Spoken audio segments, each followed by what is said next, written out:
네, 코로나19 통합뉴스룸 정호뉴스입니다. 오미크론 변이가 확산되면서 오늘 신규 확진자가 7,000명을 넘어섰습니다. 오미크론이 우세종이 되면 확진자가 더 늘 것으로 예상되고 검사 등 대응 체계도 바뀔 것으로 보입니다. 재난미디어센터 연결해 보겠습니다. 이호정 기자. 네, 신규 확진자 7,000명대 얼마 만에 나온 것이죠? 네, 정확히 한 달 만에 7,000명대 확진자가 나왔습니다. 오늘 0시 기준 코로나19 신규 확진자는 7,009명입니다. 해외 유입 확진자 280명이고 나머지는 모두 국내 지역 발생 확진자입니다.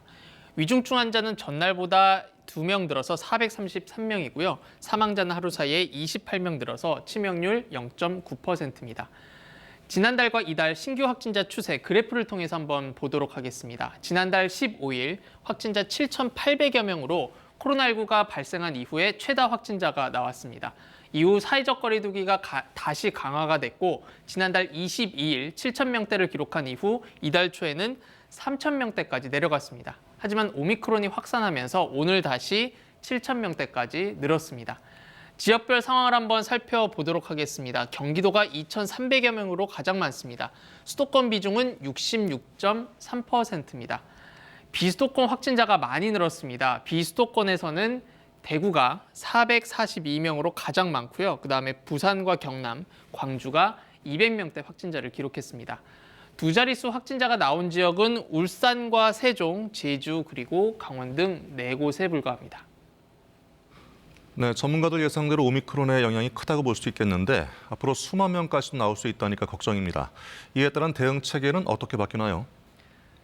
오미크론은 델타 변이보다 전파력이 3배 강한 것으로 알려졌습니다. 그만큼 확진자 수도 급증할 것으로 전망하고 있는데요.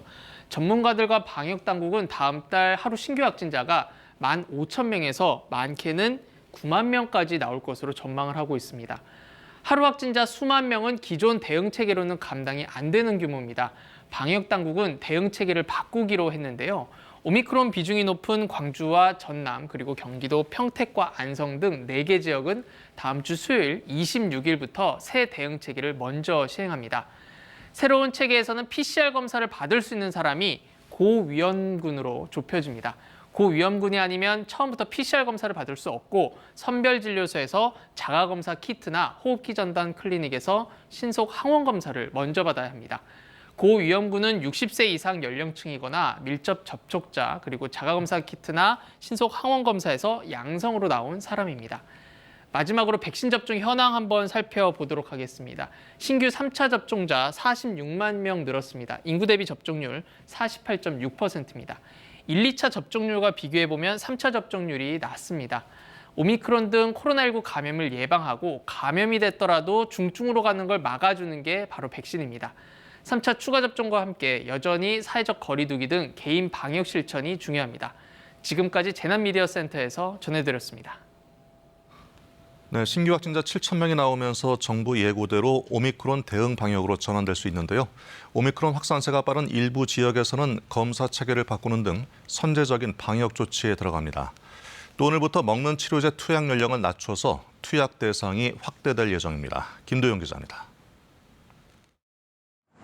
앞서 방역당국은 지역사회에서 확진자 규모가 7,000명 선으로 형성되는 걸 오미크론 대응으로 전환하는 중요한 기준으로 보고 있다고 밝혔습니다.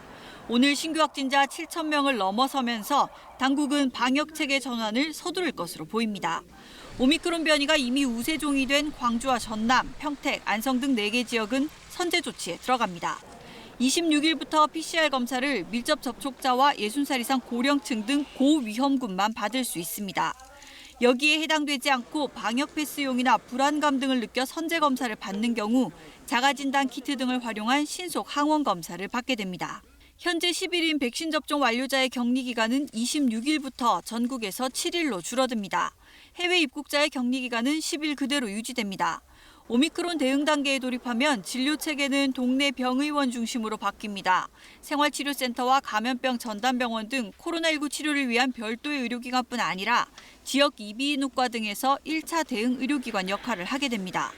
한편 코로나19 먹는 치료제 팍스로비드의 투약 대상 연령은 65살 이상에서 60살 이상으로 조정됐습니다. 방역당국은 고령층 백신 접종률이 높고 방역 조치가 강화되면서 투약 대상자 수가 많지 않은 점, 투약 건수가 다소 적다는 점 등을 고려해 투약 연령을 확대했다고 설명했습니다. 먹는 치료제는 주말과 휴일에도 공급되도록 담당 약국이 약 460개 운영됩니다. 당국은 노인 요양시설과 요양병원에서도 투약이 가능해지고 29일쯤에는 감염병 전담병원의 공급도 추진할 계획입니다. KBS 뉴스 김도영입니다. 네, 광주 화정 아이파크 붕괴 사고가 발생한 지 오늘로 12일째입니다. 수색 작업의 가장 큰 방해물이었던 타워 크레인 해체 작업이 이틀째 이어지고 있는 가운데 해체 도중에 크레인이 무너질 걸 우려해서 중단했던 수색 작업은 오늘 다시 시작됐습니다. 광주 연결해서 자세한 소식 들어보겠습니다. 김예린 기자, 오늘도 크레인 해체 작업 계속하고 있습니까? 네, 어제 시작된 타워 크레인 해체 작업이 오늘 또 이어지고 있습니다. 당초 하루면 끝날 것으로 예상했던 타워 크레인 해체 작업은 오늘로 하루 더 연장됐는데요. 무게추를 빼는 순간 타워 크레인이 건물 외벽에서 80mm가량 벌어지면서 이를 고정하는 작업으로 일정이 더뎌졌습니다. 어제 타워 크레인 8부분과 무게추를 제거해 70% 정도 해체가 완료됐는데요. 오늘 오전에는 크레인 조정실 위 상단 부분 구조물 제거 작업이 끝났습니다. 오후에는 조정실 등 나머지 부분을 떼어낼 계획입니다. 해체가 끝나면 외벽 안정화 작업이 이어지게 되는데요. 31층과 38층에서 건물 중심벽을 철제 구조물로 연결해 외벽 추가 붕괴를 막기 위해서입니다. 어제 하루 중단됐던 실종자 수색도 오늘 아침부터 재개됐습니다. 구조대원들은 구조견과 함께 사고 현장에서 실종자들의 유실물을 찾기 위해 재수색하고 있습니다. 또 22층 내부의 콘크리트를 깨고 내부 잔해물을 걷어내는 작업도 시작됐습니다. 사고수습대책본부는 타워 크레인 해체와 외벽 안정화 작업이 마무리되면 다음 주 초부터 실종자들이 있을 것으로 추정되는 상층부에 대한 수색이 본격화될 것으로 예상하고 있습니다. KBS 뉴스 김혜린입니다. 네, 오늘 오전 1시쯤 일본 규슈 해상에서 규모 6.6의 강진이 발생한 데 이어 작은 여진도 이어졌습니다. 이 지역은 대형 지진 발생이 예측되어 온 곳이어서 불안감이 더 커지고 있는데요. 우리나라에서도 흔들림을 느꼈다는 피해 신고가 잇따랐습니다. 도쿄 지종희 특파원의 보도입니다. 오늘 새벽 1시쯤 일본 오이타현의 도심을 비추는 카메라가 심하게 흔들립니다. 오이타 인근 남동쪽 75km 해역에서 6.6의 지진이 발생했습니다. 이에 따라 미야자키 등 인근 지역에서 진도 5 강의 강한 흔들림이 관측됐습니다. 피해도 잇따랐습니다. 건물 일부가 무너지거나 유리창이 깨졌고 수도관 파열로 인한 침수 피해도 발생했습니다. 실내 물건들이 쏟아져 내리고 사람들이 넘어지며 부상 신고도 이어졌고 일부 지역에서는 정전도 발생했습니다.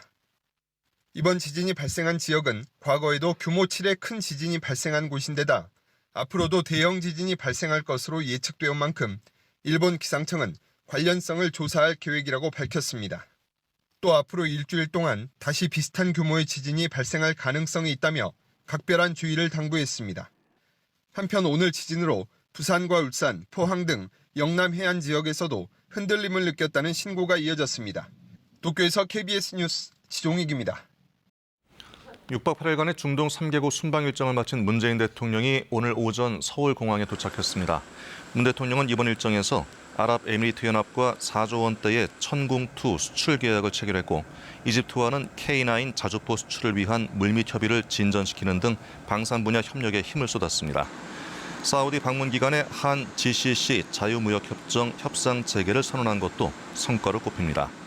문 대통령은 다음 주부터 공식 업무를 수행하며 오미크론 방역 의료체계 확립에 집중할 것으로 보입니다. 미국과 일본 정상들이 북한에 잇따른 도발을 규탄하면서 한미일 공조 필요성을 강조했습니다. 미국은 북한의 상황을 예의주시하고 있다며 조만간 추가 조치가 있을 거라는 전망을 내놨습니다. 김기현 특파원의 보도입니다. 조 바이든 미국 대통령과 기시다 후미오 일본 총리가 북한의 잇따른 미사일 발사를 규탄하면서 한국과도 긴밀한 조율을 다짐했다고 백악관이 전했습니다. 백악관은 화상으로 이뤄진 미일 정상회담 후 보도자료를 통해 북한의 행위가 유엔 안전보장이사회 결의 위반이라며 이같이 밝혔습니다. 바이든 정부 고위 당국자는 별도 브리핑에서 앞으로 며칠 안에 행정부 내 다른 부서에서 더 할 말이 있을 것이라고 말해 대북 추가 조치가 취해질 가능성을 시사했습니다. 이 당국자는 북한 관련 상황의 추이를 우려 속에 면밀하게 추적하고 있다며 북한의 긴장 고조 조치들은 민감한 국제 정세 속에 절대 환영받을 수 없다고 못 박았습니다. 미 국방부는 별도로 북한의 군사 프로그램이 동맹인 한국을 지속적으로 위협하는 것을 좌시할 수 없다면서 대화 참여를 재차 촉구했습니다. Our view hasn't changed. We want to see the complete verifiable denuclearization of the peninsula. We believe that diplomacy is the best tack to take to get there. 1시간 반가량 계속된 회담에서 미일 정상들은 대중국 공조 의지를 재확인하는 한편 양국 외교와 경제장관이 참여하는 경제정책협의회도 만들기로 했습니다. 미일 정상회담을 통해 바이든 대통령은 동맹과 함께 외교와 압박을 병행하면서 북한의 위협에 맞서겠다는 뜻을 분명히 한 것으로 풀이됩니다. 워싱턴에서 KBS 뉴스 김기현입니다. 네, 오미크론 감염이 조금씩 정점을 지나고 있는 미국에서 보건당국이 오미크론 사례에 대한 광범위한 연구 결과를 내놨습니다. 3차 접종이 오미크론에 대한 최상의 대책이라고 밝혔는데요. 워싱턴에서 이정민 특파원이 보도합니다. 미국 CDC 질병통제예방센터가 오미크론 변이로 입원한 8만여 명과 응급실 등을 방문한 환자 20만 명을 조사한 연구 결과 3건을 내놨습니다. 오미크론에 대한 mRNA 백신의 효과를 검토한 연구입니다. 가장 눈에 띄게 드러난 건 3차 접종의 효과라고 CDC는 설명했습니다. 3차 접종을 받은 경우 오미크론으로 인한 입원을 예방하는 데 90%의 효과를 보였다고 밝혔습니다. 2차 접종한 지 6개월이 지난 경우에 57%, 안 지난 경우에 81%와 비교해서도 입원 예방 효과가 높았다는 겁니다. 입원까지는 아니지만 응급실, 긴급 의료 클리닉을 찾을 정도의 증상에도 3차 접종은 82%의 효과를 보여 2차 접종 뒤 6개월이 지난 경우에 38%보다 크게 높았습니다. Overall, for those who received a booster dose, had the most protection against emergency room visits, urgent care clinic visits, and hospitalizations. 병원을 찾는 경우뿐 아니라 오미크론에 단순 감염되거나 증상을 보이는 확률도 3차 접종을 하면 현저히 떨어지는 것으로 나타났습니다. 3차 접종을 받은 경우 감염 사례는 2차 접종까지만 한 경우에 60%에 머물렀습니다. 증상을 보인 확률도 3회 접종을 한 경우가 2회 접종보다 66%나 낮았습니다. If you are eligible for a booster and you haven't gotten it, you're not up to date and you need to get your booster in order to be up to date. CDC 연구진은 감염으로 인한 면역보다 백신 접종이 더 강한 보호수단이고 백신을 맞지 않으면 3차 접종까지 마친 경우보다 입원 확률이 45배나 높다는 연구 결과를 이번 주 잇따라 내놓으며 백신의 중요성을 누누이 강조했습니다. 미국의 3차 접종률은 아직 40%에 못 미치고 있습니다. 워싱턴에서 KBS 뉴스 이정민입니다. 네, 미국과 러시아 외교수장이 어제 우크라이나 사태를 논의했습니다. 만족할 만한 결과가 나온 것은 아니지만 일촉즉발의 상황에서 다시 대화 국면으로 전환될 계기는 마련됐습니다. 베를린 김기수 특파원이 보도합니다.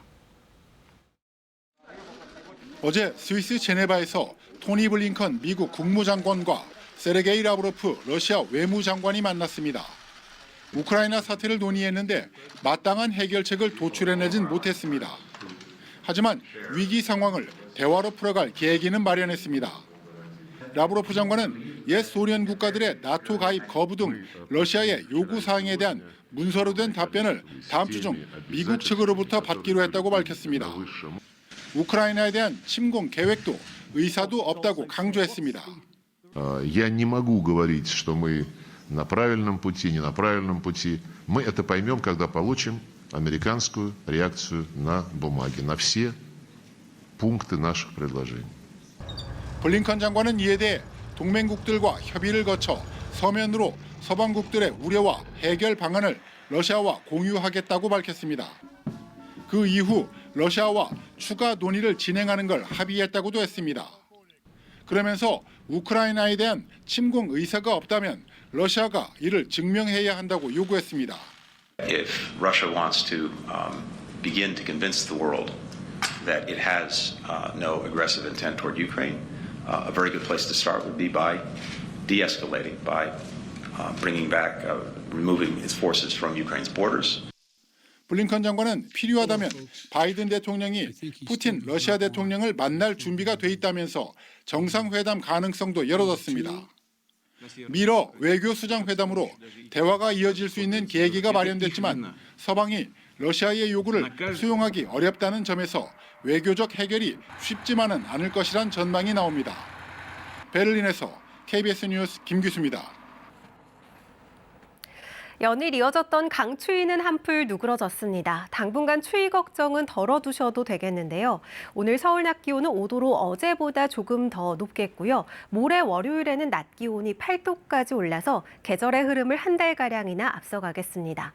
하지만 추위가 풀리자 다시 미세먼지가 문제입니다. 오늘 서울 등 수도권과 충청, 전북과 대구 지역에서 초미세먼지 농도 나쁨 수준까지 치솟겠습니다. 오늘 전국이 흐린 가운데 중부 내륙과 호남 서해안, 또 제주도에는 빗방울이 떨어지거나 눈이 날리는 곳이 있겠습니다. 건조특보는 대부분 지역에서 해제됐지만 부산과 울산 등지에는 여전히 건조주의보가 남아 있습니다. 불이 나지 않도록 조심하셔야겠습니다.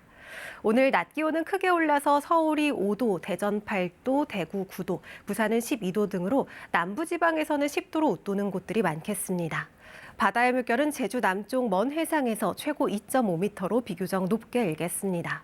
휴일인 내일도 하늘이 흐린 곳들이 많겠고요. 제주도와 동해안에서는 비나 눈이 내리겠습니다. 날씨 전해드렸습니다. 네, 코로나19 통합 뉴스를 마치겠습니다. 고맙습니다.